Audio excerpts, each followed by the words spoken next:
الحمد لله الذي هدانا سواء الطريق وجعل لنا التوفيق خير رفيق والصلاة والسلام على من أرسله هدى وبالاهتداء حقيق ونورا به الاقتداء يليق وعلى آله وأصحابه الذين سعدوا في مناهج الصدق بالتصديق أما بعد فأعوذ بالله من الشيطان الرجيم بسم الله الرحمن الرحيم رب یسر ولا تعسر وتمم بالخیر رب اشرح لی صدری ویسر لی امری واحلل عقدۃ من لسانی یفقہوا قولی اللہم ارحمنا بالقرآن العظیم۔ باب العلم انواریہ ایجوکیشنل سوسائٹی و جامعہ انواریہ حیدرآباد انڈیا کے زیر اہتمام تفسیر نصفی کا قسطوار درس بفضلہ تعالی جاری ہے۔ آج کا درس سورۃ طٰہٰ مکیۃ۔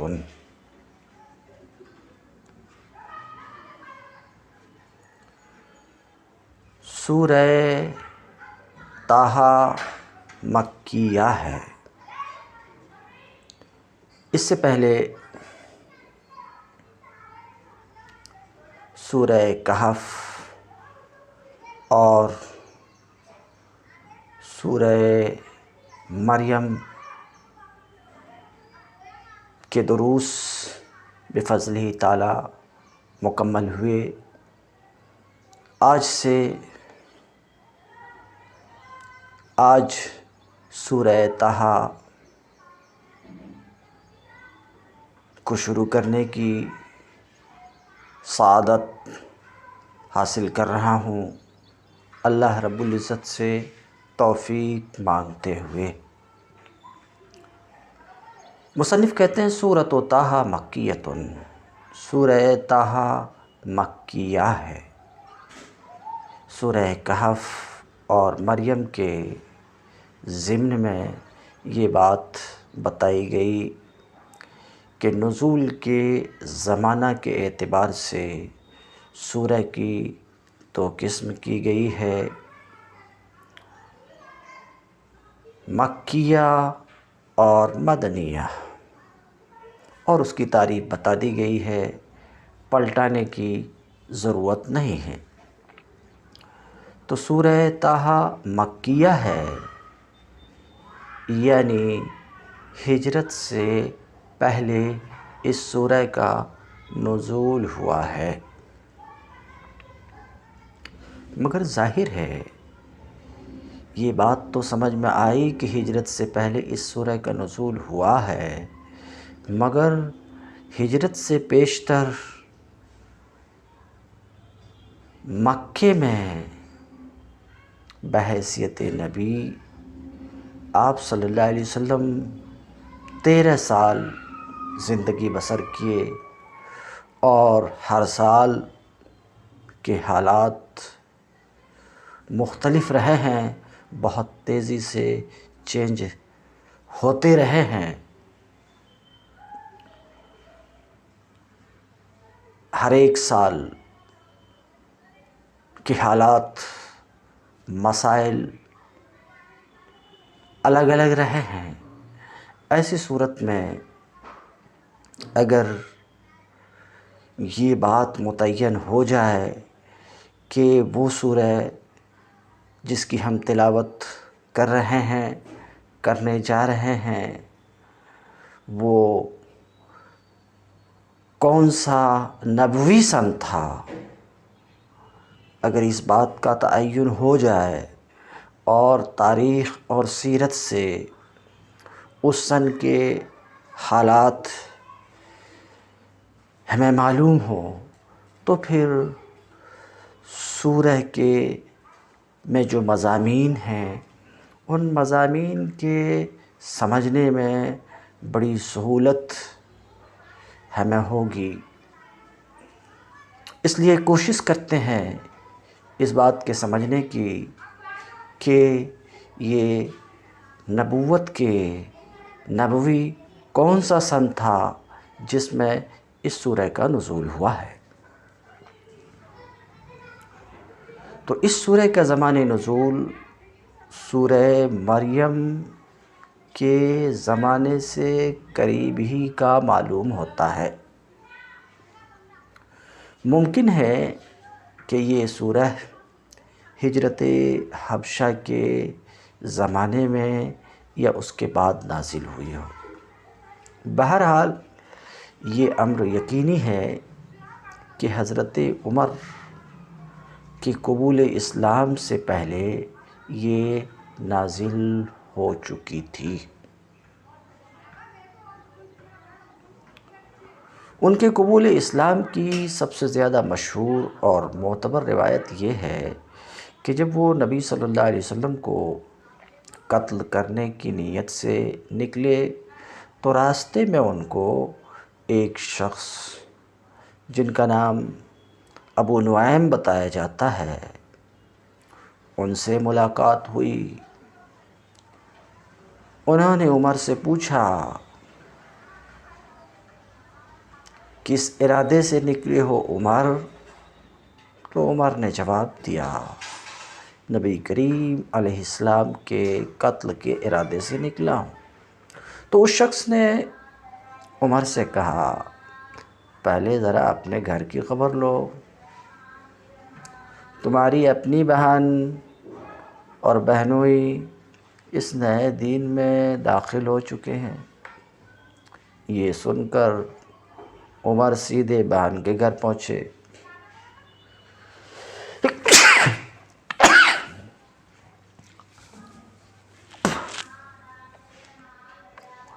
وہاں ان کی بہن فاطمہ بنت خطاب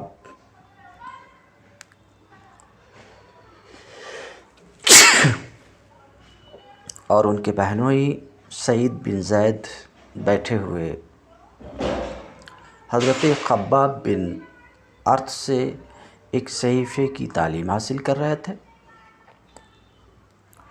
عمر کے آتے ہی ان کی بہن نے صحیفہ فوراً چھپا لیا، مگر عمر اس کے پڑھنے کی آواز سن چکے تھے۔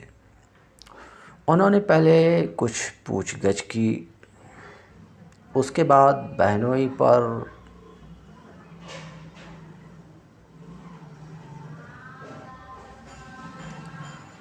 پل پڑے اور مارنا شروع کر دیا۔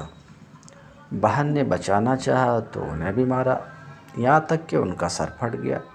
آخر کار بہن اور بہنوئی دونوں نے کہا کہ ہاں، ہم مسلمان ہو چکے ہیں، تم سے جو کچھ ہو سکے کر لو۔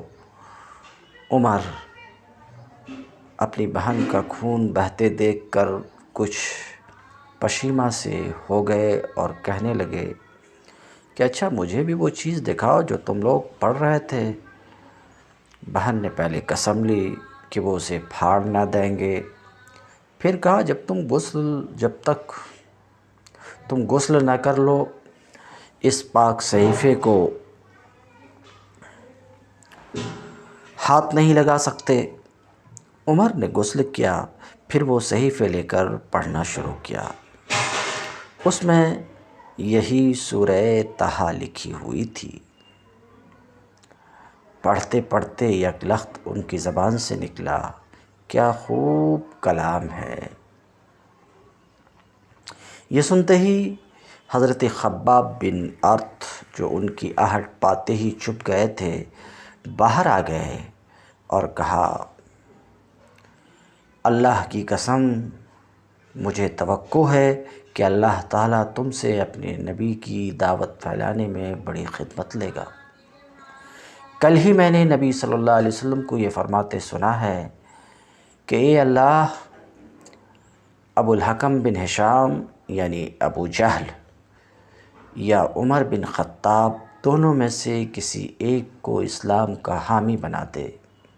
پس اے عمر، اللہ کی طرف چلو، اللہ کی طرف چلو۔ اس فکرے نے رہی صحیح کسر پوری کر دی اور اسی وقت حضرت خباب کے ساتھ جا کر عمر نے نبی صلی اللہ علیہ وسلم کی خدمت میں اسلام قبول کر لیا۔ یہ ہجرت حبشہ سے تھوڑی مدت بعد ہی کا قصہ ہے۔ اس سورہ کا موضوع اور مبحث۔ سورہ کا آغاز اس طرح ہوتا ہے: طٰہٰ ما انزلنا علیک القرآن، طٰہٰ ما انزلنا علیک القرآن لتشقیٰ۔ اے محمد، یہ قرآن تم پر کچھ اس لیے نازل نہیں کیا گیا ہے کہ خواہ مخواہ بیٹھے بیٹھائے تم کو ایک مصیبت میں ڈال دیا جائے۔ تم سے یہ مطالبہ نہیں ہے کہ پتھر کی چٹانوں سے دودھ کی نہر نکالو، نہ ماننے والوں کو منوا کر چھوڑو اور ہر دھرم لوگوں کے دلوں میں ایمان پیدا کر کے دکھاؤ۔ یہ مطالبہ تم سے نہیں ہے، یہ تو بس ایک نصیحت اور یاد دہانی ہے تاکہ جس کے دل میں خدا کا خوف ہو اور جو اس کی پکڑ سے بچنا چاہے وہ سن کر سیدھا ہو جائے۔ یہ مالک زمین و آسمان کا کلام ہے اور خدائی اس کے سوا کسی کی نہیں ہے۔ یہ دونوں حقیقتیں اپنی جگہ اٹل ہیں، خواہ کوئی مانے یا نہ مانے۔ اس تمہید کے بعد یکایک حضرت موسیٰ کا قصہ چھیڑ دیا گیا ہے۔ بظاہر یہ محض ایک قصے کی شکل میں بیان ہوا ہے، مگر وقت کے حالات کی طرف اس میں کوئی اشارہ تک نہیں ہے۔ مگر جس ماحول میں یہ قصہ سنایا گیا ہے اس کے حالات سے مل جل کر یہ اہل مکہ سے کچھ اور باتیں کرتا نظر آتا ہے جو اس کے الفاظ سے نہیں بلکہ اس کے بین السطور سے ادا ہو رہی ہیں۔ ان باتوں کی تشریح سے پہلے یہ بات اچھی طرح سمجھ لینا چاہیے کہ عرب میں بہت سے یہودیوں کی موجودگی اور اہل عرب پر یہودیوں کے علمی و ذہنی تفوق کی وجہ سے، نیز روم اور حبش کی عیسائی سلطنتوں کے اثر سے بھی عربوں میں بالعموم حضرت موسیٰ علیہ السلام کو خدا کا نبی تسلیم کیا جاتا تھا۔ اس حقیقت کو نظر میں رکھنے کے بعد اب دیکھیے کہ وہ باتیں کیا ہیں جو اس قصے کے بین السطور سے اہل مکہ کو جتائی گئی ہیں۔ نمبر 1، اللہ تعالیٰ کسی کو نبوت اس طرح عطا نہیں کیا کرتا کہ ڈھول، تاشے، نفیریاں بجا کر ایک بھیڑ اکٹھی کر لی جائے اور پھر باقاعدہ ایک تقریب کی صورت میں یہ اعلان کیا جائے کہ آج سے فلاں شخص کو ہم نے نبی مقرر کیا ہے۔ نبوت تو جس کو بھی دی گئی ہے کچھ اسی طرح بسے گئے راز دی گئی ہے جیسے حضرت موسیٰ کو دی گئی تھی۔ اب تمہیں اے مکہ کے رہنے والے کافروں، کیوں اس بات پر اچنبھا ہے کہ محمد صلی اللہ علیہ وسلم یکایک نبی بن کر تمہارے سامنے آ گئے؟ اس کا اعلان نہ آسمان سے ہوا، نہ زمین پر فرشتوں نے چل پھر کر اس کا ڈھول پیٹا۔ ایسے اعلانات پہلے نبیوں کے تقرر پر کب ہوئے تھے کہ آج ہوتے اے مکہ کے باشندوں؟ نمبر 2، جو بات آج محمد صلی اللہ علیہ وسلم پیش کر رہے ہیں یعنی توحید اور آخرت، ٹھیک وہی بات منصب نبوت پر مقرر کرتے وقت اللہ تعالیٰ نے موسیٰ علیہ السلام کو بھی سکھائی تھی۔ نمبر 3، پھر جس طرح آج محمد صلی اللہ علیہ وسلم کو بغیر کسی سر و سامان اور لاؤ لشکر کے تنے تنہا قریش کے مقابلے میں دعوت حق کا علم بردار بنا کر کھڑا کر دیا گیا ہے، ٹھیک اسی طرح موسیٰ علیہ السلام بھی یکایک اتنے بڑے کام پر مامور کر دیے گئے تھے کہ جا کر فرعون جیسے جبار بادشاہ کو سرکشی سے باز آنے کی تلقین کریں۔ کوئی لشکر ان کے ساتھ بھی نہیں بھیجا گیا تھا۔ اللہ تعالیٰ کے معاملے ایسے ہی عجیب ہیں۔ وہ مدین سے مصر جانے والے ایک مسافر کو راہ چلتے پکڑ کر بلا لیتا ہے اور کہتا ہے کہ جا اور وقت کے سب سے بڑے جابر حکمراں سے ٹکرا جا۔ بہت کیا تو اس کی درخواست پر اس کے بھائی کو مددگار کے طور پہ دے دیا۔ کوئی فوج فرہ، ہاتھی گھوڑے اس کار عظیم کے لیے اس کو نہیں دیے گئے تھے۔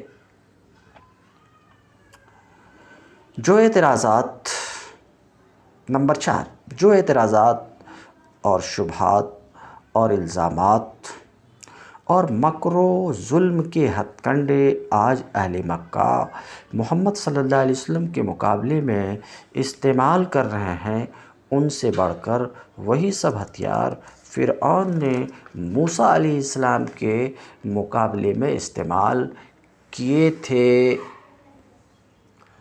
پھر مکہ کے لوگوں، دیکھ لو کہ کس طرح فرعون اپنی ساری تدبیروں میں ناکام ہوا اور آخر کار کون غالب آ کر رہا؟ خدا کا بے سر و سامان نبی یا لاؤ لشکر والا فرعون؟ اس سلسلے میں خود مسلمانوں کو بھی ایک غیر ملفوظ تسلی دی گئی ہے کہ اپنی بے سر و سامانی اور کفار قریش کے سر و سامان پر نہ جائیں۔ جس کام کے پیچھے خدا کا ہاتھ ہوتا ہے وہ آخرکار غالب ہی ہو کر رہتا ہے۔ اسی کے ساتھ مسلمانوں کے سامنے ساحران مصر کا نمونہ بھی پیش کیا گیا کہ جب حق ان پر منکشف ہو گیا تو وہ بے دھڑک اس پر ایمان لے آئے، اور پھر فرعون کے انتقام کا خوف انہیں بال برابر بھی ایمان کی راہ سے نہ ہٹا سکا۔ نمبر 5، آخر میں بنی اسرائیل کی تاریخ سے ایک شہادت پیش کرتے ہوئے یہ بھی بتایا گیا ہے کہ دیوتاؤں اور معبودوں کے گڑھے جانے کی ابتدا کس مضحکہ انگیز طریقے سے ہوا کرتی ہے، اور یہ کہ خدا کے نبی اس گھنونی چیز کا نام و نشان تک باقی رہنے کے کبھی روادار نہیں ہوئے ہیں۔ پس آج اس شرک اور بت پرستی کی جو مخالفت محمد صلی اللہ علیہ وسلم کر رہے ہیں وہ نبوت کی تاریخ میں کوئی پہلا واقعہ نہیں ہے۔ اس طرح قصہ موسیٰ کے پیرائے میں ان تمام معاملات پر روشنی ڈالی گئی ہے جو اس وقت ان کی اور نبی صلی اللہ علیہ وسلم کی باہمی کشمکش سے تعلق رکھتے تھے۔ اس کے بعد ایک مختصر واضح کیا گیا ہے کہ بہرحال یہ قرآن ایک نصیحت اور یاد دہانی ہے جو تمہاری اپنی زبان میں تم کو سمجھانے کے لیے بھیجی گئی ہے۔ اس پر کان دھرو گے اور اس سے سبق لو گے تو اپنا ہی بھلا کرو گے، اور اگر نہ مانو گے تو خود برا انجام دیکھو گے۔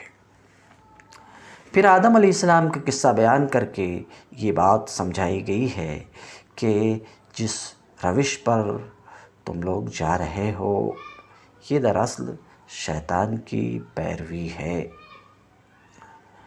احیاناً شیطان کے بہکائے میں آ جانا تو خیر ایک وقتی کمزوری ہے جس سے انسان بمشکل ہی بچ سکتا ہے، مگر آدمی کے لیے صحیح طریقہ کار یہ ہے کہ جب اس پر اس کی غلطی واضح کر دی جائے تو وہ اپنے باپ آدم کی طرح صاف صاف غلطی کا اعتراف کر لے، توبہ کرے اور پھر خدا کی بندگی کی طرف پلٹ آئے۔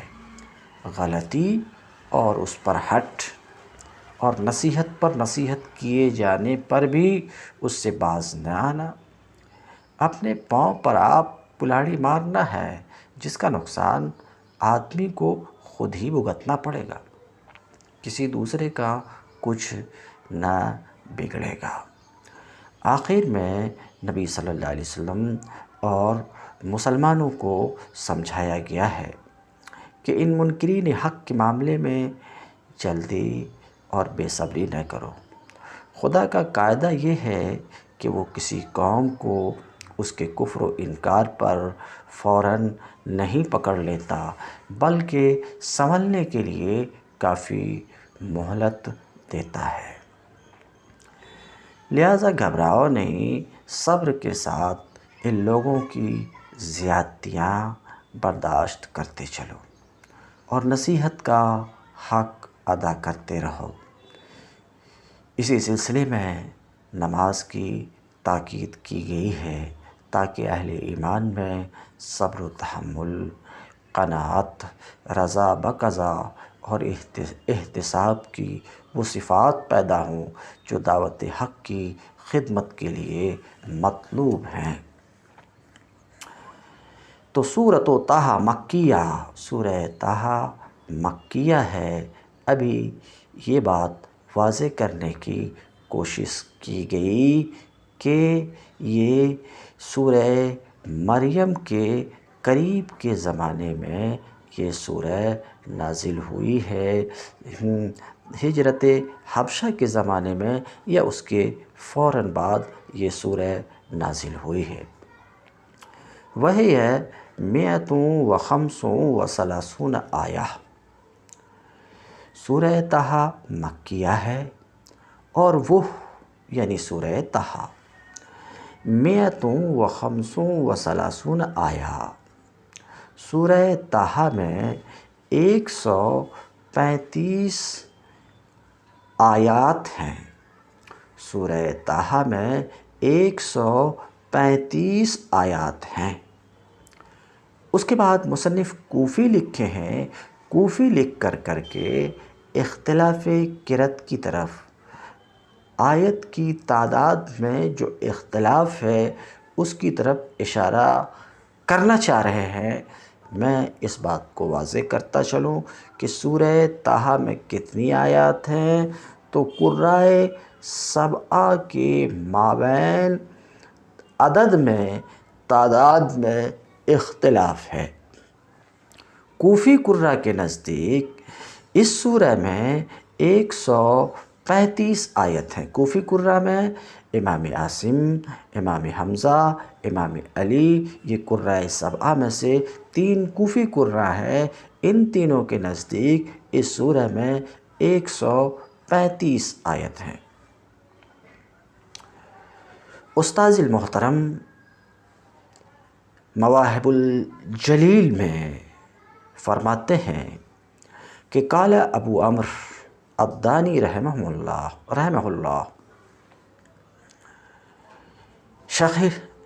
حضرت شیخ محمد احمد مصباحی، علامہ محمد احمد مصباحی فرماتے ہیں کہ ابو عمرو دانی رحمہ اللہ نے کہا، ہی 132، یہ جو میں گفتگو کر رہا ہوں اس بات کو واضح کرنے کے لیے کہ سورہ طٰہٰ میں آیت کی کیا تعداد ہے، کتنی تعداد ہے، کتنی آیت ہے، تو بتایا کہ اس میں قراء سبعہ کا اختلاف ہے۔ کیا اختلاف ہے؟ تو ابو عمرو دانی کہتے ہیں 132، فی البصری، ابو عمرو بصری قرائے سبع میں سے ہیں، ان کی قرأت میں 132 آیات ہیں۔ سورہ طٰہٰ میں ان کی قرأت میں ان کے نزدیک کتنی آیتیں ہیں؟ 132 ہیں۔ وَأَرْبَعٌ یعنی مئتٌ وثلاثون وَأَرْبَعٌ، اور 134 آیات ہیں۔ نافع مدنی قرائے سبع میں سے ہیں، اور ابن کثیر مکی کے نزدیک یہ بھی قرائے سبع میں سے ہیں۔ تو نافع مدنی اور ابن کثیر مکی کے نزدیک اس سورہ میں 134 آیتیں ہیں۔ وخمس، اور 135 آیات ہیں اس سورہ میں، کن کے نزدیک؟ عاصم کے نزدیک، حمزہ کے نزدیک اور علی کے نزدیک، ان تینوں کا تعلق کوفہ سے ہے۔ وَأَرْبَعُونَ، اور اس سورہ میں 140 آیات ہیں، کن کے نزدیک؟ ابن عامر شامی کے نزدیک۔ اب بڑا سوال یہ ہے کہ اس سورہ میں آیا اس سورہ کی آیت 132 ہے، 34 ہے، 35 ہے، 40 ہے، کیا ہے یا سب ہے؟ تو آپ نے دیکھا کہ اس میں اختلاف ہے۔ یہ اختلاف کیوں ہے؟ تو حضرت علامہ محمد احمد مصباحی فرماتے ہیں، اختلاف العدد للاختلاف فی کون بعض المواضع، عدد میں جو اختلاف آپ سن رہے ہیں، یہ اختلاف در حقیقت یہ اختلاف ایک دوسرے اختلاف پر مبنی ہے۔ یہ جو عدد میں اختلاف آپ دیکھ رہے ہیں، یہ اختلاف ایک دوسرے اختلاف پر مبنی ہے۔ وہ دوسرا اختلاف کیا ہے جس کے اوپر یہ مبنی ہے؟ تو کہتے ہیں اصل میں بعض آیت میں ایک قاری کے نزدیک وقف ہے اور دوسرے قاری کے نزدیک وقف نہیں ہے۔ الفاظ میں چینجنگ نہیں ہے، الفاظ میں کمی اور بیشی نہیں ہے۔ کسی آیت میں بعض قاری کے نزدیک وقف ہے اور دوسرے کے نزدیک وقف نہیں ہے، تو اس کی وجہ سے اس اختلاف کی وجہ سے آیتوں کی تعداد میں ان قرائے سبعہ کے مابین اختلاف ہو گیا کہ اس میں کل 132 آیتیں ہیں یا 134 آیتیں ہیں یا 135 آیتیں ہیں یا 140 آیتیں ہیں۔ کوئی 32 کے قائل ہیں، کوئی 34 کے قائل ہیں، کچھ 35 کے قائل ہیں اور کچھ 40 کے قائل ہیں۔ ہم جس امام کی قرأت کو لیتے ہیں، یعنی امام عاصم کی قرأت بروایت حفص کے، ان کی قرأت میں 135 آیت ہے، اس لیے ہم واضح طور پر بولتے ہیں کہ اس سورہ میں 135 آیتیں ہیں۔ کہتے ہیں وہی ہے مئۃ وخمس وثلاثون آیہ۔ اور سورہ طٰہٰ میں 135 آیتیں ہیں، قرائے کوفی کی قرأت کے مطابق۔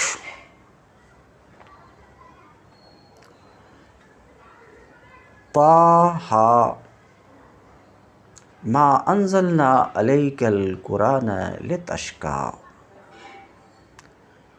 طٰہٰ ہم نے یہ قرآن تم پر اس لیے نازل نہیں کیا ہے کہ تم مصیبت میں پڑ جاؤ، الا تذکرۃ لمن یخشیٰ، یہ تو ایک یاد دہانی ہے ہر اس شخص کے لیے جو ڈرے۔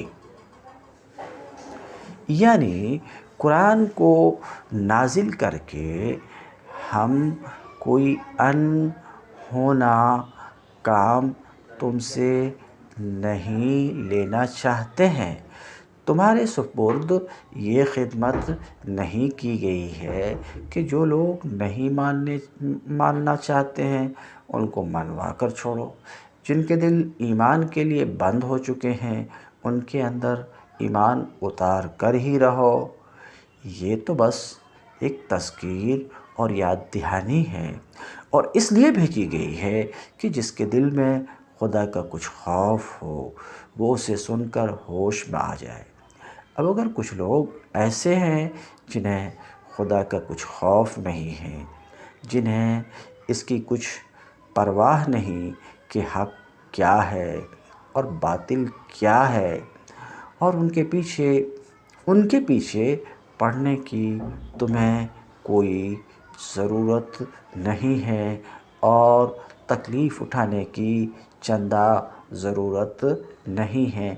یہ تو طٰہٰ ما انزلنا علیک القرآن لتشقیٰ کا ترجمہ اور تھوڑی سی تفسیر تھی، مگر دیکھتے ہیں کہ مصنف کیا کچھ گفتگو کرتے ہیں اس پر۔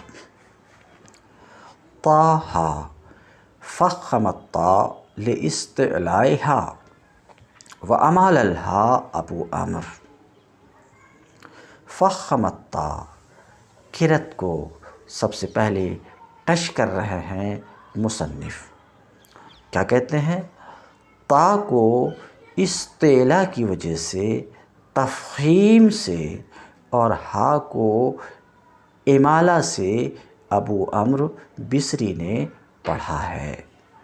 یہ تو ابو عمرو بصری کی قرأت ہے۔ وَأَمَالَهُمَا حَمْزَةُ وَعَلِي وَخَلَفُ وَأَبُو بَكْرَ، اور حمزہ اور علی اور خلف اور ابو بکر نے امالہ کیا ہے۔ وَفَخَّهُمَا عَلَى الْأَصْلِ غَيْرُهُمْ، اور دیگر قراء نے دونوں میں تفخیم کی ہے۔ طٰہٰ میں جو قرأت ہے اس قرأت کو مصنف نے بیان کیا۔ وما روی عن مجاہد، اب یہ جو عبارت مصنف لا رہے ہیں وما روی عن مجاہد، اس عبارت کے ذریعے سے طٰہٰ پر گفتگو کرنا چاہ رہے ہیں، طٰہٰ پر گفتگو کرنا چاہ رہے ہیں۔ غالباً میں اس طرح کی گفتگو پچھلے سبق میں کر چکا ہوں مختصراً۔ بسا اوقات ہم سورتوں کے شروع میں اس طرح کے علیحدہ حروف کو دیکھتے ہیں۔ مثلاً اس سورہ میں ہے طٰہٰ، کسی سورہ میں الف لام را، کسی سورہ میں کاف ہا یا عین صاد۔ یہ جو کٹے کٹے حروف دیکھتے ہیں تو غالباً میں پچھلے کسی سبق میں اس بات کو بیان کیا ہوں کہ یہ حروف مقطعات ہیں، حروف مقطعات، یعنی یہ حروف علیحدہ کر کے پڑھے جاتے ہیں، ملا کر کے نہیں پڑھے جاتے۔ اب ان حروف مقطعات کے معنی کیا ہے؟ تو گفتگو آ رہی ہے، میں پہلے سے نہیں بولنا چاہتا ہوں۔ تو مصنف کہتے ہیں ما روی ہے، اپنی اس عبارت سے بتانا چاہ رہے ہیں کہ کچھ لوگوں نے اس کے معنی کو یہ بیان کیا ہے، یعنی طٰہٰ کے کیا معنی ہیں، تو کہنا چاہ رہے ہیں کہ ائمہ مفسرین کے اس کی تفسیر میں مختلف اقوال ہے۔ وما روی عن مجاہد والحسن والضحاک وعطا وغیرہم، مجاہد اور حسن اور ضحاک اور عطا وغیرہ دیگر تابعین سے جو کچھ مروی ہے وہ یہ ہے کہ اس کا معنی طٰہٰ کا معنی یا رجل ہے. تو طٰہٰ کا معنی یا رجل، اے شخص، ما انزلنا علیک القرآن لتشقیٰ، اے شخص ہم نے یہ قرآن تم پر اس لیے نہیں اتارا کہ تم مشقت میں پڑ جاؤ. تو اب مجاہد، حسن ضحاک وغیرہ کہتے ہیں طٰہٰ کا معنی ہے یا رجل. اس پر مصنف کیا کہتے ہیں؟ فَإِن صَحَّ فَظَاہِر، یعنی یہ تمام حضرات جو کہتے ہیں کہ طٰہٰ کا معنی یا رجل ہے، یہ مجاہد، حسن، ضحاک، عطا وغیرہ اس کی روایت ابن عباس سے کرتے ہیں، عبداللہ ابن عباس سے کرتے ہیں. تو اس پر مصنف کہتے ہیں فَإِن صَحَّ فَظَاہِر، اگر یہ روایت ابن عباس کی طرف صحیح ہے تب تو یہ تفسیر ظاہر ہے. ہاں، رہی بات یہ کہ یہ حضرات جو ابن عباس سے روایت کرتے ہیں تو اس کی سند استاذ المحترم ذکر کرتے ہوئے کہتے ہیں کہ قال ابن ابی حاتم حدثنا الحسین ابن محمد ابن شنبہ الواسطی حدثنا ابو احمد یعنی زبیری انبأنا اسرائیل عن سالم الافطس عن سعید ابن جبیر عن ابن عباس قال طٰہٰ یا رجل.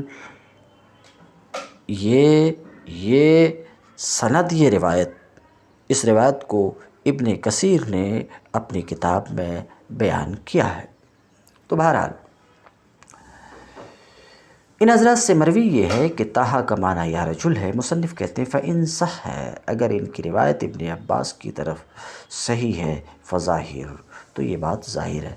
وَإِلَّا فَالْحَقُّ مَا هُوَ الْمَذْكُورُ فِي سُورَةِ الْبَقَرَةِ، ورنہ تو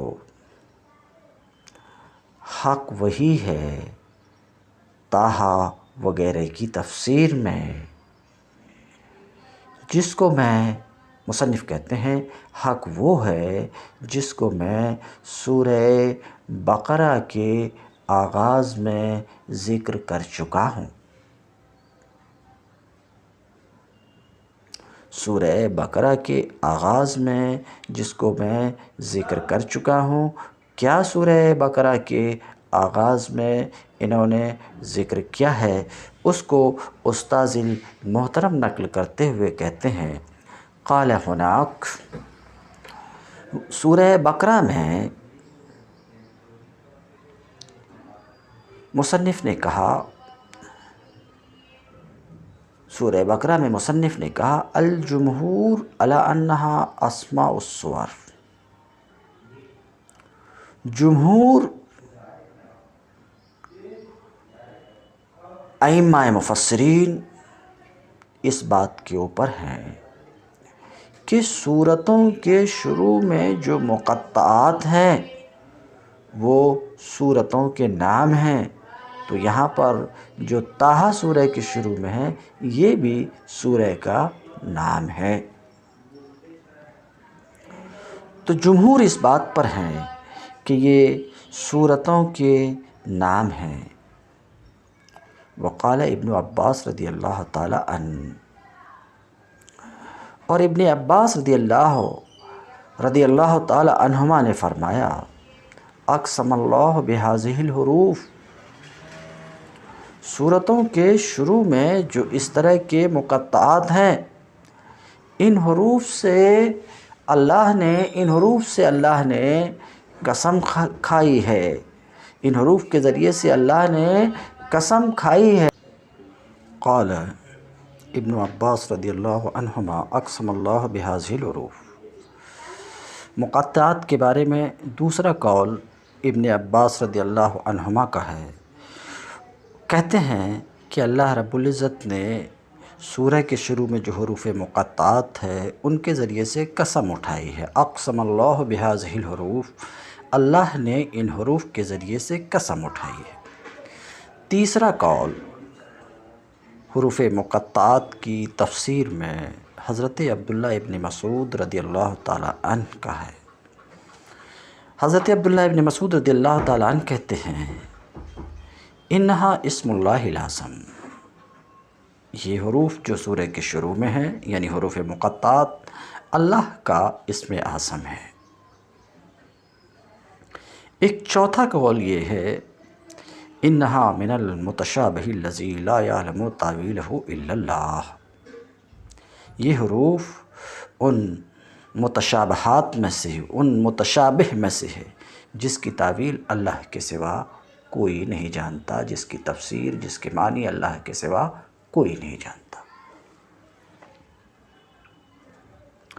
ایک پانچواں قول بھی ہے ورود ھذہ الاسماء علی نمط التعدید، یہ اسماء تعدید کے طریقے پر آئے ہیں۔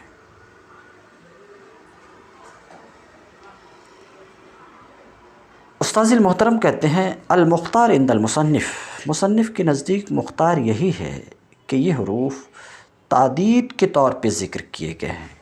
کس کے لیے؟ بیدار کرنے کے لیے اور تحدی، چیلنج کے لیے، اور یہی کہ یہ تعدید کے لیے ہیں، یہی صاحب کشاف کا مختار ہے، بیضاوی کا مختار ہے اور دوسرے لوگوں کا بھی مختار ہے۔ استاذ المحترم کہتے ہیں کہ حروف مقطعات کے بارے میں اسلم مذہب یہ ہے، زیادہ سلامتی والا مذہب یہ ہے کہ یہ حروف متشابہ میں سے ہیں، وہی اسرار بین اللہ و رسولہ، یہ اسرار و رموز ہیں اللہ اور اس کے رسول کے درمیان، جیسا کہ یہی خلفائے راشدین اور صحابہ اور تابعین رضی اللہ تعالی عنہم اجمعین کی جماعت سے مروی ہے۔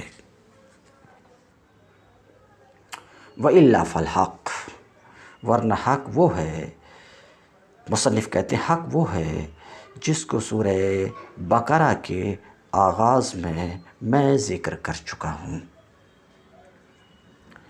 ما انزلنا علیک القرآن لتشقى ان جعلت طه تعدیدا لاسماء الحروف فهو ابتداء کلام۔ اعراب بیان کرتے ہیں کہ اگر طٰہٰ کو اسماء حروف کی تعدید قرار دیں تو ما انزلنا علیک القرآن یہ ابتدائے کلام ہے۔ وَإِن جَعَلْتَهَا اسْمًا لِلسُّورَةِ، اور اگر طٰہٰ کو سورہ کا نام قرار دیں، جیسا کہ آپ نے ایک قول سنا تھا کہ یہ سورہ کا نام ہے، تو اگر آپ اسے یعنی طٰہٰ کو سورہ کا نام قرار دیں تو ایسی صورت میں احتملت ان تکون خبراً عنہا، ایک احتمال تو یہ ہے کہ ما انزلنا علیک القرآن لتشقى اس کی خبر ہو، اس کی خبر ہو، اور وہ یعنی طٰہٰ مبتدا کی جگہ میں، یعنی طٰہٰ مبتدا اور ما انزلنا علیک القرآن اس کی خبر۔ ایک احتمال اور بھی ہے، وہ یہ ہے کہ طٰہٰ سورہ کا نام ہو اور یہ خبر ہو مبتدا محذوف کی، یہ خبر ہو کس کی؟ مبتدا محذوف کی، اور تقدیر کلام ھذا طٰہٰ، ھذہ طٰہٰ، تقدیر کلام اس طرح ہو، تو اس صورت میں بھی یہ طٰہٰ محلاً مرفوع، اور ایک احتمال تو وہ ہے جس کو انہوں نے ذکر کیا کہ اگر آپ اسے سورہ کا نام قرار دیں تو کہ ایک احتمال یہ ہے کہ اللہ تعالیٰ کا قول ما انزلنا علیک القرآن اس سے خبر ہو، اور وہ یعنی طٰہٰ مبتدا کی جگہ میں، ایک احتمال یہ، اور دوسرا احتمال وہی کہ طٰہٰ یہ خبر مبتدا محذوف کی، تو اگر مبتدا محذوف کی خبر قرار دیں طٰہٰ کو تو ما انزلنا علیک القرآن یہ دوسرا کلام یعنی دوسرا جملہ ہوگا۔ والقرآن ظاہر اوقع موضع المضمر لأنہا قرآن، یعنی اس میں قرآن کو لایا، ما انزلنا علیک القرآن کیا لایا؟ اس میں قرآن آیا طٰہٰ کی ضمیر کی جگہ، کس طریقے پر؟ وضع ظاہر موضع المضمر کے طریقے پر، یعنی کہنا یہ چاہ رہا ہے کہ ما انزلنا علیک القرآن، قرآن اس میں ظاہر ہے، یہاں ضمیر نہیں لایا گیا، ما انزلنا علیک، تو ضمیر کی جگہ ظاہر کو رکھا گیا، ضمیر کی جگہ ظاہر کو رکھا گیا۔ الظاہر اوقع موضع المضمر، ضمیر کی جگہ ظاہر کو رکھا گیا، اس لیے کہ وہ قرآن ہے، اس لیے کہ وہ قرآن طٰہٰ قرآن ہے۔ کیوں؟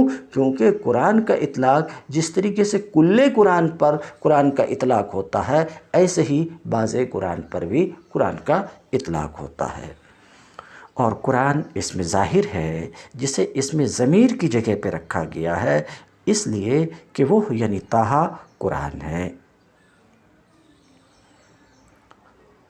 تو دو قول ہو گیا، ایک تو یہ کہ طٰہٰ سے مراد کیا ہے، یا رجل ہے، دوسرا یہ کہ طٰہٰ سے مراد تفصیلی طور پہ وہ ہے جس کو ابھی تک ہم نے بیان کیا، اور تیسرے یہ کہ ما انزلنا علیک القرآن، ما انزلنا علیک القرآن، ما انزلنا علیک القرآن یہ جواب ہو کس کا؟ طٰہٰ کا کہتے ہیں، او یکون جوابا لہا، یا یہ کہ اللہ تعالیٰ کا قول ما انزلنا علیک القرآن یہ جواب ہے اس کا طٰہٰ کا، وہی قسم، اور طٰہٰ کیا ہے؟ قسم ہے۔ اس بات کو جو ابھی میں عرض کیا، استاذ المحترم اس کی توضیح کرتے فرماتے ہیں ھذہ ثلاثۃ وجوہ علی ثلاثۃ اقوال، یہ تین صورتیں ہیں تین اقوال کے بنا پر۔ اس کی توضیح کرتے، نمبر ایک، اگر طٰہٰ اسماء حروف کی تعدید ہے جیسا کہ مصنف کا مختار ہے، تو اللہ تعالیٰ کا قول ما انزلنا علیک القرآن، اللہ تعالیٰ کا یہ قول ابتدائی کلام ہے۔ نمبر دو، اگر طٰہٰ سورہ کا نام ہے، جیسا کہ یہ بھی ایک قول ہے کہ سورتوں کے شروع میں جو حروف مقطعات ہیں وہ سورہ کے اسماء ہیں، تو اگر طٰہٰ سورہ کا نام ہے تو احتمال ہے اس تقدیر کی اے ھذہ طٰہٰ، یعنی طٰہٰ خبر مبتدا محذوف ھذہ کی، وتم الکلام، اس طریقے سے یہ جملہ پورا ہو گیا۔ پھر ما انزلنا ایک دوسرا جملہ ہوگا، اور یہ بھی احتمال ہے ان یکون التقدیر کہ تقدیر یہ ہو یعنی سورہ کا نام ہو تو طٰہٰ مبتدا اور ما انزلنا علیک القرآن یعنی ما انزلنا علیک یہ اس کی خبر، احتمال ہے کہ تقدیر اس طریقے سے ہو طٰہٰ ما انزلنا علیک لتشقیٰ، تو اس صورت میں طٰہٰ مبتدا ہے اور ما انزلنا علیک لتشقیٰ خبر ہے۔ وجاء اسم القرآن، ما انزلنا علیک القرآن میں اسم قرآن آیا ہے ضمیر طٰہٰ کی ضمیر کی جگہ، کس طریقے پر؟ ضمیر کی جگہ ظاہر کو رکھنے کے طریقے پر۔ وإطلاق القرآن کما یکون علی الکل یکون علی البعض ایضا، اور قرآن کا اطلاق جس طریقے سے کل قرآن پر ہوتا ہے ایسے بعض پر بھی ہوتا، تو صرف طٰہٰ کو بھی قرآن بولا جانا درست ہے۔ وإن کان، تیسرا قول، وإن کان طٰہٰ مقسم بہ، اور اگر تاہا مقسم بہی ہے، تاہا وہ ہے جس کے ذریعے سے قسم اٹھائی گئی ہے، جیسا کہ ابن عباس سے روایت ہے، تو یہ جملہ یعنی ما انزلنا پوری آیت یہ جواب قسم ہے، اور تقدیر اس طریقے سے ہوگی اقسم بتاہا، میں طٰہٰ سے قسم اٹھاتا ہوں کہ ما انزلنا علیک القرآن، ہم نے یہ قرآن تم پر اس لیے نہیں اتارا کہ تم مشقت میں پڑ جاؤ۔ لتشقیٰ، ما انزلنا علیک القرآن لتشقیٰ، ہم نے یہ قرآن تم پر اس لیے نہیں اتارا کہ تم مشقت میں پڑ جاؤ۔ اب معنی بتا رہے ہیں کہ شقا، تاب، تھکنا، مصیبت میں پڑنا، کہ تم مصیبت میں پڑ جاؤ اس لیے نہیں اتارا، ایک تفسیر میں کر چکا ہوں، اور اسی کو مختصر لفظ میں مصنف بیان کرتے ہیں کہ تم تھک جاؤ، مصیبت میں مبتلا ہو جاؤ، کس کی وجہ سے؟ لفرط تأسفک علیہم، ان پر بہت افسوس کھانے کی وجہ سے۔ مشقت میں مبتلا کن پر؟ مکہ کے کفار پر بہت افسوس کھانے کی وجہ سے تم مصیبت میں مبتلا ہو جاؤ۔ او علی کفرہم، یا ان کے کفر پر افسوس کھانے کی وجہ سے تم مصیبت میں مبتلا ہو جاؤ، یا ایمان نہ لانے پر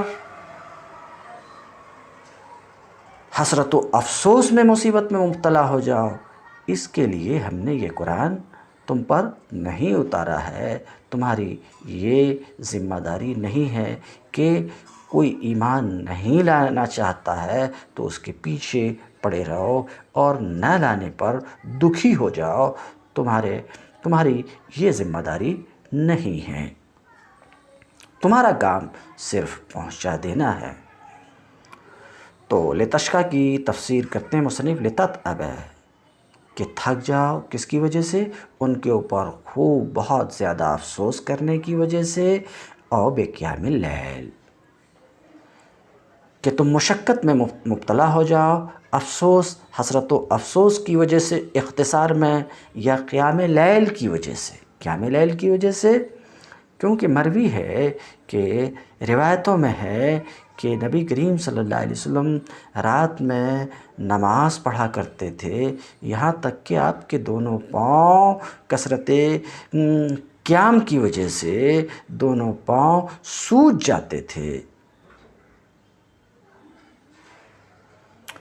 کیونکہ مروی ہے کہ نبی کریم صلی اللہ علیہ وسلم رات میں نماز پڑھتے تھے یہاں تک کہ آپ کے دونوں قدم سوج جاتے تھے۔ فقال لہ جبریل، تو جبریل نے آپ صلی اللہ علیہ وسلم سے عرض کیا، ابقِ علی نفسک، اے اللہ کے نبی اپنے نفس پر رحم کیجیے۔ ابقا یبکی ابقا، اب کے فعل امر اس کا صلہ علی ہو تو رحم کرنے کے معنی میں آتا ہے۔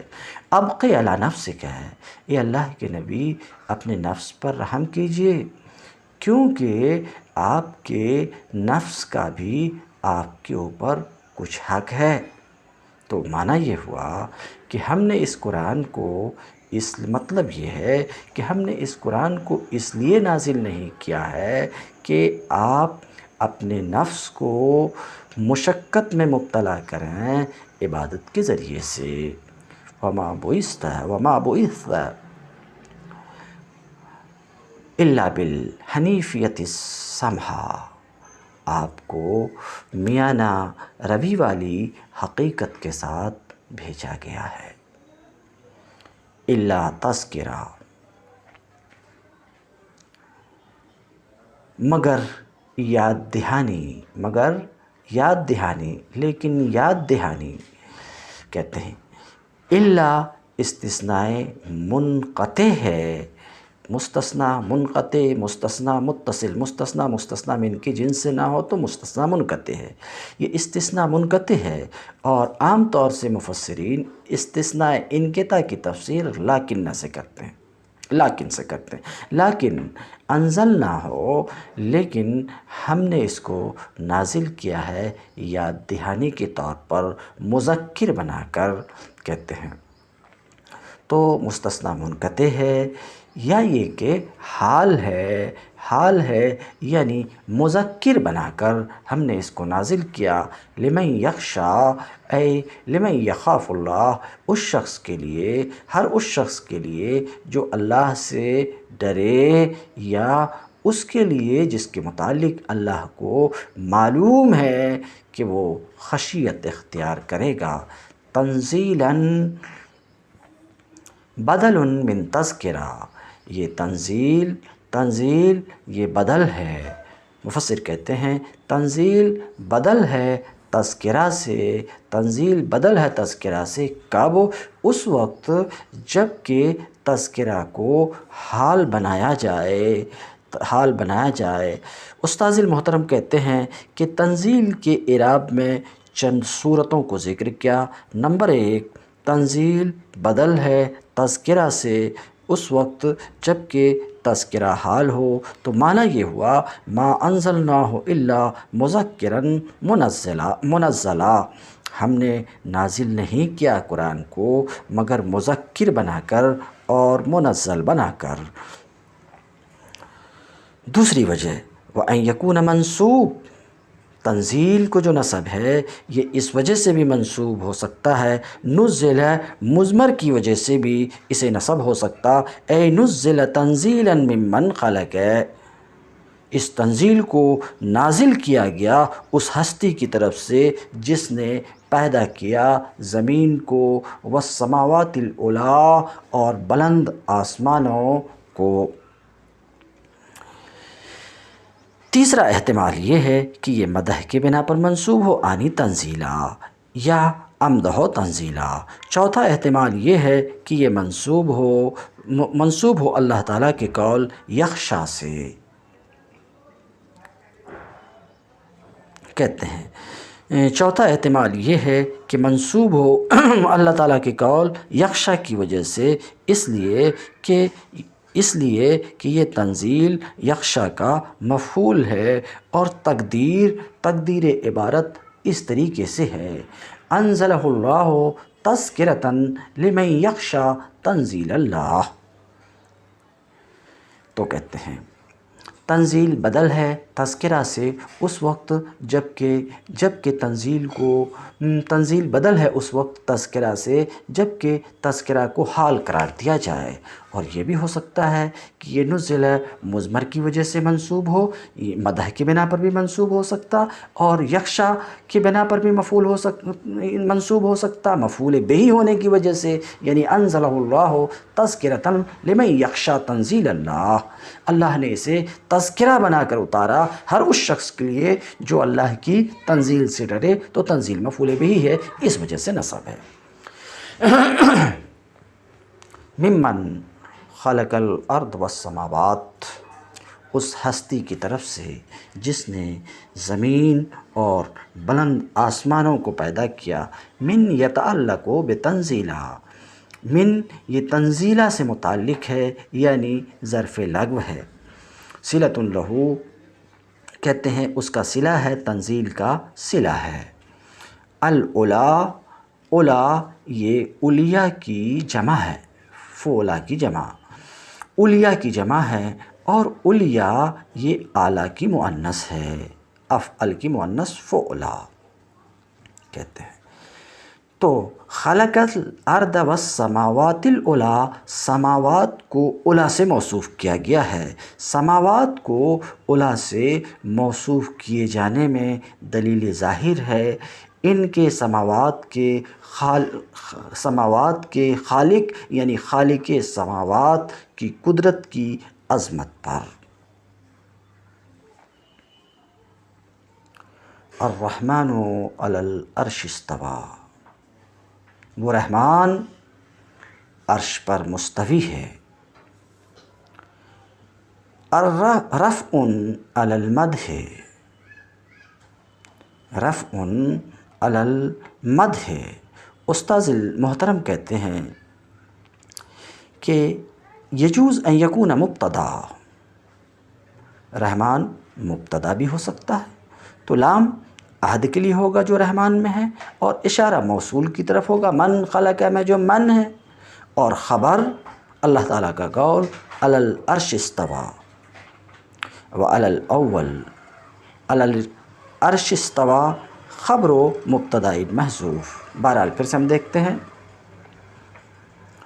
الرحمن رفع علی المدح، مصنف کہتے ہیں رحمان کو رفع مدح کے بنا پر، ہوا الرحمن، وہ رحمان، علی العرش سے استویٰ، عرش پر مستوی ہے۔ تو کہتے ہیں خبر و مبتداء محذوف، یہ مبتداء محذوف کی خبر ہے، یعنی علی العرش استوا سے متعلق ہو کر کے، علی العرش استوا سے متعلق ہو کر جملہ فعلیہ خبریہ ہو کر یہ خبر مبتداء محذوف ہوا کی ایک ترکیب یہ، اور دوسری ترکیب اس سے زیادہ صاف ہے کہ رحمان مبتدا، علی العرش استوا اس کی خبر۔ کہتے ہیں استوا ای استولا، رحمان عرش پر مستوی ہے۔ استولا مستوی ہونے کا معنی یہ ہے کہ رحمان کی عرش پر حکومت ہے، یہ معنی نہیں ہے کہ رحمان عرش پر بیٹھا ہے، استولا سے اشارہ کرنا چاہ رہے ہیں۔ کہتے ہیں زجاج سے ہے ایک سوال، رحمان کی عرش پر حکومت ہے، رحمان کی تو کل کائنات پر حکومت ہے، صرف عرش ہی پر حکومت نہیں ہے، تو پھر عرش کے ذکر کے تخصیص کی وجہ کیا ہے؟ تو زجاج کہتے ہیں نبہ بذکر العرش، اللہ تعالیٰ نے عرش کے ذکر سے، عرش کو ذکر کر کے، عرش جو اللہ کی مخلوقات میں سب سے بڑھ کر ہے، دیگر مخلوقات سے بڑا ہے، اس کو ذکر کر کے، ٹھیک ہے، ذکر کر کے متنبہ کیا، وقیل، سمجھ رہے ہیں، اللہ کی مخلوقات میں سب سے بڑھ کر کے اس کو ذکر کر کے متنبہ کیا، کس بات کے اوپر؟ علی غیرہ، کہ جب وہ عرش پر حکمراں ہے تو دوسرے پر تو بدرجہ اولا حکمراں ہوگا، اس بات پر متنبہ کیا۔ وقیل لما کان الاستواء علی العرش وهو سریل الملک مما یردف الملک جعلوہ کنایہ عن الملک، اور اس کی تفسیر میں یہ بھی کہا گیا ہے کہ جب استوا علی العرش، استوا علی العرش، عرش کیا؟ عرش وہ بادشاہ کے تخت کا نام ہے عرش، جب استوا علی العرش یہ اقتدار کے تابع ہے تو استوا علی العرش کو اقتدار سے کنایہ کر دیا، فقال استوا فلان علی العرش، فلاں عرش پر مستوی ہے، اے ملک ہے، یعنی مالک ہے، حکمراں ہے، اگرچہ وہ تخت پر بالکل کبھی نہ بیٹھا ہو۔ ھذا کقولک، یہ جیسے کہ تمہارا قول، ید فلان مبسوطۃ، فلاں کا ہاتھ پھیلا ہوا ہے، تو ید کا یہاں پر معنی مراد نہیں ہے، بلکہ یہ کہ فلاں سخی ہے، جواد، اگرچہ سرے سے اس کا ید ہی نہ ہو۔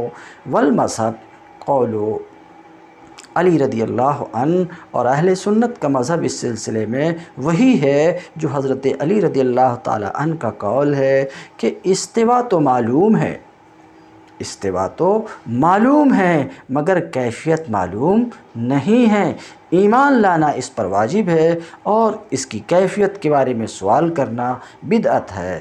لأنہ تعالی کان ولا مکان، اس لیے کہ اللہ رب العزت اس وقت بھی تھا جب کوئی جگہ نہ تھی، اللہ رب العزت اس وقت بھی موجود تھا جب کوئی جگہ نہ تھی، فہو علی مکان، تو وہ اسی طرح ہے جیسا کہ مکان کی پیدائش سے پہلے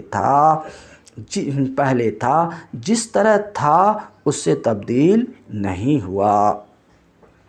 ابھی جو مصنف کی عبارت کا میں ترجمہ کیا، اس کی شرح کرتے ہوئے استاذ المحترم فرماتے ہیں کہ تشبشت المجسمہ المشبہہ بہذہ الآیہ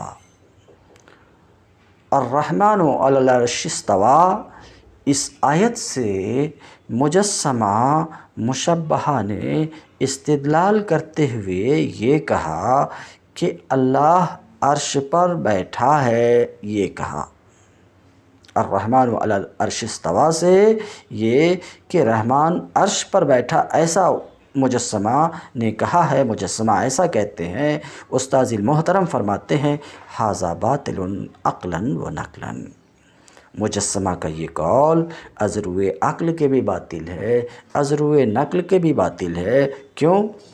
لأنہ منزہ عن مشابہۃ الخلق، اس لیے کہ اللہ تعالیٰ خلق کی مشابہت سے پاک ہے۔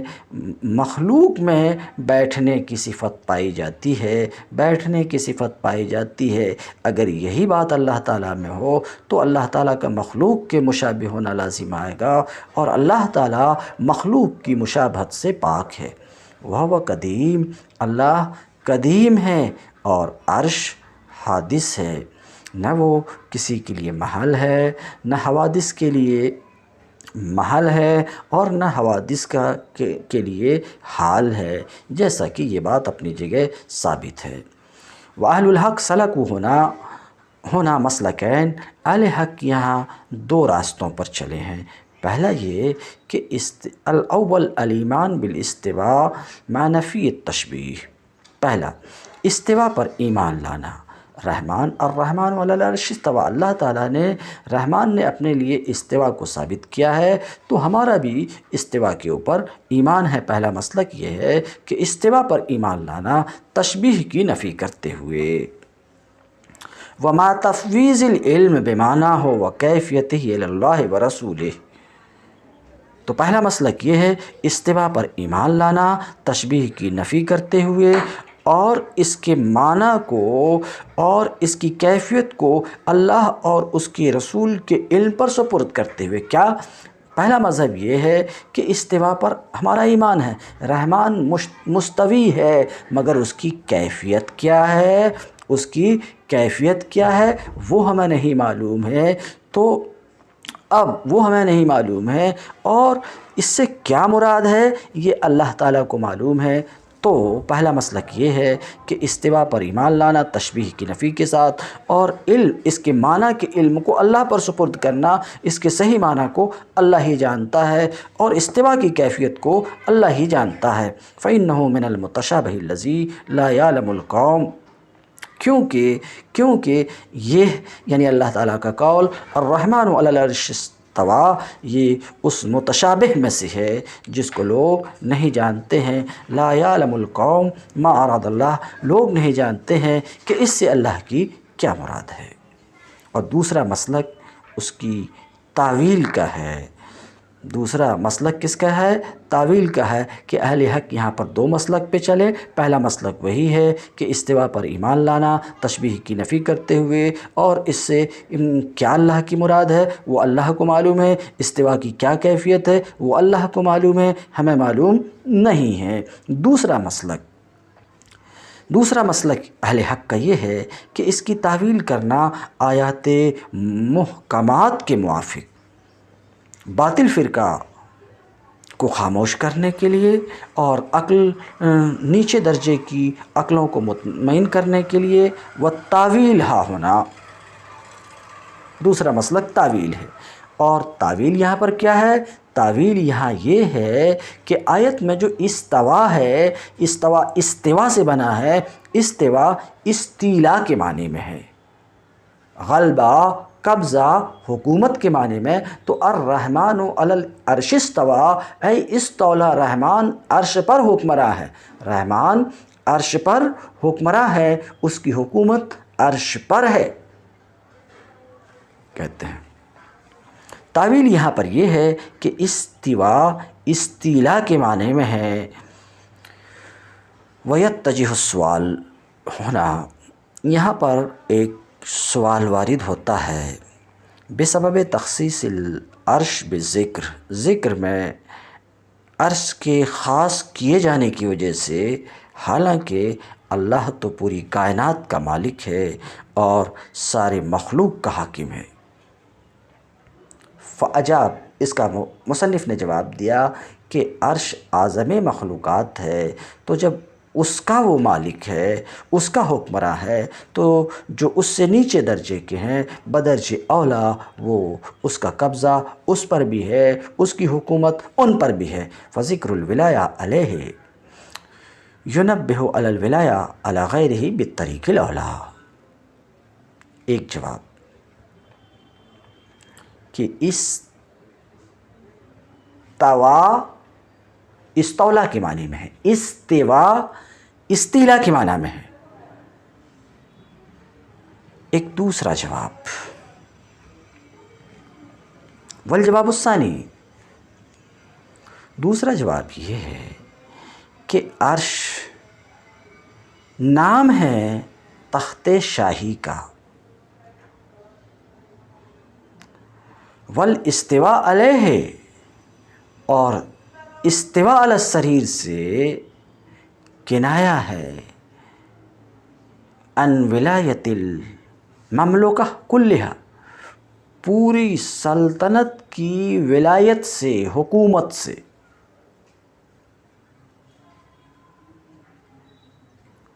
کیا آج بھی ہمارے یہاں بولا جاتا ہے کہ فلاں پی ایم کی چیئر پہ بیٹھ گیا، پی ایم کے چیئر پہ بیٹھ گیا، ایسا بولا جاتا، اگرچہ وہ اس چیئر کا منہ بھی نہ دیکھا ہو، پھر بھی بولا جاتا۔ تو ایسا جو بولتے ہیں کہ فلاں پی ایم کے چیئر پہ بیٹھ گیا، بیٹھا ہے، تو اس کا مطلب یہ ہے کہ وہ حکمراں ہو گیا ہے، پرائم منسٹر ہو گیا، اگرچہ وہ کرسی پر بیٹھا بھی نہ ہو، اسی قبیل سے، سمجھ رہے ہیں؟ تو چیئر پہ بیٹھنا، یا پہلے کے دور میں تخت بولتے تھے، تخت پر بیٹھنا کنایہ ہے حکومت سے، اس کو کہہ رہے ہیں۔ دوسرا جواب یہ ہے کہ عرش تخت شاہی کا نام ہے، والاستواء علیہ، تخت شاہی پر بیٹھنا یہ کنایہ ہے پوری سلطنت کی حکمرانی سے۔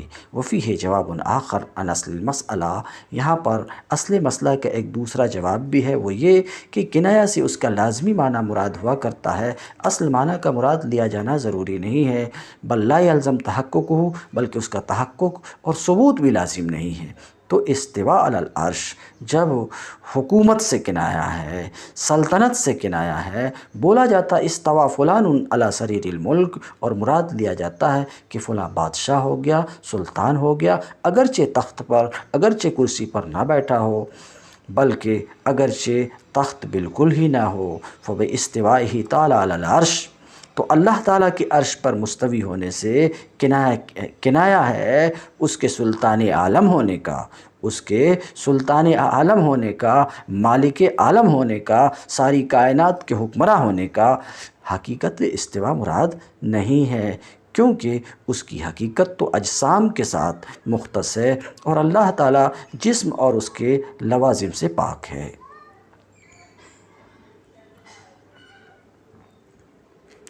لہو ما فی السماوات وما فی الارض وما بینہما وما تحت الثری، جو کچھ آسمانوں میں اور جو کچھ زمین میں اور جو ان کے درمیان ہے اور جو زمین کے نیچے ہے، سب اسی کی ملک ہے۔ جو گفتگو کرنا چاہ رہے ہیں میں اس کو واضح کروں، لہو جار مجرور سے مل کر ظرف مستقر ہوا، ثابت مقدر کا، ثابت اسم فاعل صیغہ واحد مذکر غائب اسم ہوا کی ضمیر پوشیدہ اس کا فاعل، ثابت اسم فاعل اپنے فاعل اور ظرف مستقر سے مل کر شبہ جملہ اسمیہ ہو کر خبر مقدم۔ ما فی السماوات و ما فی الارض و ما بینہما و ما تحت الثری مبتدأ مؤخر۔ مبتدأ مؤخر، مبتدا جو ہے تو ما فی السماوات پوری ترکیب ہو کر معطوف علیہ، و ما فی الارض پہلا معطوف، و ما بینہما دوسرا معطوف، و ما تحت الثری تیسرا معطوف۔ معطوف علیہ اپنے تمام معطوفات سے مل کر مبتدا کہتے ہیں، خبر یعنی لہو خبر ہے، و مبتدا ما فی السماوات آخر تک یعنی ما فی السماوات و ما فی الارض و ما بینہما و ما تحت الثری یہ مبتدا ہے، کیا ہے؟ مبتدا ہے، و معطوف اور معطوف ہے، یعنی ما فی الارض معطوف ہے، اسی طریقے سے ما بینہما بھی معطوف ہے، اسی طریقے سے و ما تحت الثری بھی معطوف ہے۔ یہ مصنف کی اس عبارت کا معنی ہے، خبر و مبتدا و معطوف۔ کہنے والا کہے گا خبر بھی ہے مبتدا بھی ہے، یہ کیسا؟ تو اس کی میں وضاحت کر دیا۔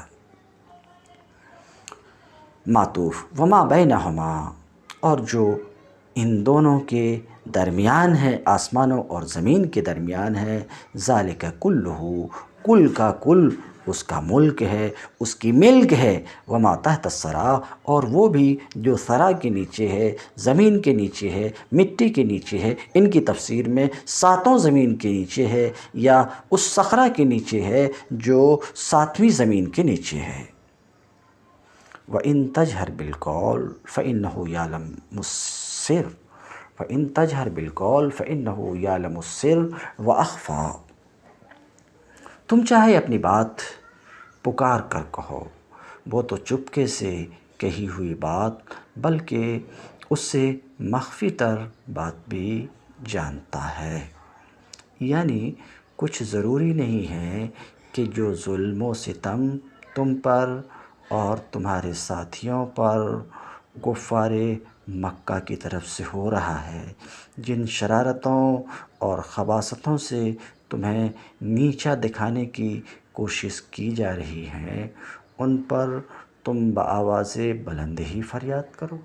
یہ کچھ ضروری نہیں ہے، اللہ کو خوب معلوم ہے کہ تم پر کیا کیفیت گزر رہی ہے، وہ تمہارے دلوں کی پکار تک کو سن رہا ہے۔ وَإِن تَجْهَرْ بِالْقَوْلِ، اے ترفع صوتک، اپنی آواز بلند کرو۔ اللہ کا تو حال یہ ہے، اللہ تو وہ ہے جو سر کو بھی جانتا ہے، یعنی وہ بات جو تم بطور راز کے دوسرے سے کہو اسے بھی جانتا ہے، بلکہ اس سے بھی خفی تر بات کو وہ جانتا ہے، اس سے بھی خفی تر بات کو، وَهُوَ مَا أَخْطَرْتَهُ بِبَالِكَ أَوْ مَا أَسْرَرْتَهُ فِي نَفْسِكَ وَمَا سَتُسِرُّهُ أَسَرَّ يُسِرُّ سَتُسِرُّهُ فِيهَا۔ اس سے مراد وہ باتیں ہیں جو تیرے دل میں بطور خیالات کے آتے ہیں، یا وہ باتیں جن کو تم اپنے دل میں چھپاتے ہو یا جن میں تم رازداری کرو گے، وہ تمام باتیں اللہ کو معلوم ہے۔ اللہ لا الہ الا هو، وہ اللہ ہے، اس کے سوا کوئی معبود نہیں ہے۔ لہ الاسماء الحسنی، اس کے لیے بہترین نام ہے۔ اے ہوا واحد، مطلب یہ ہے کہ وہ اپنی ذات کے اعتبار سے یکتا ہے، اگرچہ اس کی صفات کی تعبیرات جدا جدا ہیں۔ اللہ تعالیٰ کے قول اللہ لا الہ الا هو لہ الاسماء الحسنی، اللہ تعالیٰ کے اس قول میں رد ہے کفار کے مقولہ کا، کفار کی اس بات کا۔ کفار مسلمان سے کہتے کہ تم تو ہمیں طعنہ دیتے ہو کہ ہم چند خداؤں کی عبادت کرتے ہیں، چند خداؤں کو پکارتے ہیں، تم خود تو کئی خداؤں کو پکارتے ہو، کبھی اللہ بولتے ہو، کبھی رحمان بولتے ہو۔ تو اس کا جواب ہے کہ ان کے قول کا رد ہے۔ ان کا کیا قول؟ کہ تم کئی خداؤں کو پکارتے ہو، یہ انہوں نے کب کہا مسلمانوں سے؟ جس وقت کہ اللہ تعالیٰ کے مختلف نام انہوں نے سنا۔ تو اس کا رد ہے کہ ذات ایک ہے، اس کی تعبیر مختلف صفات سے ہے، تعبیر سے شخصیت اور ذات نہیں بدلتی ہے۔ حسنی، اسماء الحسنی میں حسنی یہ احسن کی تانیث ہے، حسنی احسن کی تانیث ہے۔ تم الدرس اليوم وآخر دعوانا ان الحمد للہ رب العالمین۔